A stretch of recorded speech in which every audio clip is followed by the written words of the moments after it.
Bonjour au menu, une surprise Ferrari à Genève, les pilotes Mercedes dévoilent leur monoplace et la SL63 AMG et on fait un saut au Catrel Trophy.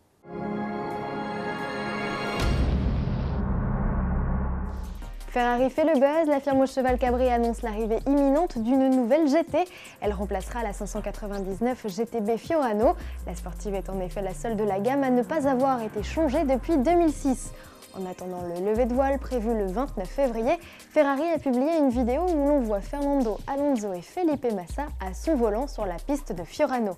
Celle que le constructeur qualifie déjà de Ferrari la plus puissante de tous les temps pourrait prendre le nom de 620 GT, à confirmer, tout comme d'ailleurs le cœur de la bête. Selon les rumeurs, le bolide pourrait emprunter à la FF son V12 dans une version boostée à plus de 700 chevaux. Tous les détails dans une semaine pile. Sportif toujours, Mercedes est actuellement à Barcelone. La firme à l'étoile a investi le circuit de Catalogne où elle a présenté mardi 21 février la monoplace engagée dans le championnat 2012 de Formule 1. C'est Michael Schumacher et Nico Rosberg qui ont dévoilé la voiture à la robe grise et aux notes de vert. En marge de l'événement, les deux pilotes allemands sont entrés en piste avec une toute autre sportive, la SL63 AMG. La version préparée du Grand Cabriolet sera présentée le 6 mars au Salon de Genève et commercialisée dès le mois de mai.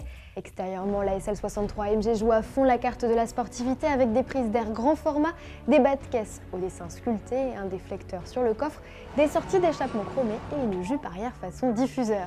Sous le capot, Mercedes a installé le V8 biturbo déjà croisé sur le SL1555 AMG. Dans cette configuration, le 0 à 100 km/h est abattu en 4 secondes 2. Enfin, Mercedes annonce des consommations sous la barre des 10 litres en cycle mixte. À l'usage, ces chiffres seront malheureusement moins flatteurs. Pour finir, direction le Maroc où la 15e édition du Catrel Trophy bat son plein. Les 1350 équipages engagés dans ce grand raid étudiant sont arrivés il y a peu au village de Merzouga, situé dans le Sahara, à une cinquantaine de kilomètres de la frontière algérienne. C'est là, en fin d'après-midi, qu'ils ont pu remettre à l'association Enfants du désert et aux ONG présentes l'ensemble du matériel scolaire récolté avant leur départ. À présent, place au challenge sportif, le gros morceau des épreuves et des galères a débuté ce mardi 21 février. Les organisateurs ont prévu des boucles autour de la ville de Merzouga avec au menu du franchissement de dunes et des épreuves d'orientation à la boussole bien sûr. Les étudiants n'ont pas fini de manger du sable puisque la fin du Catrel Trophy c'est le 26 février. À demain.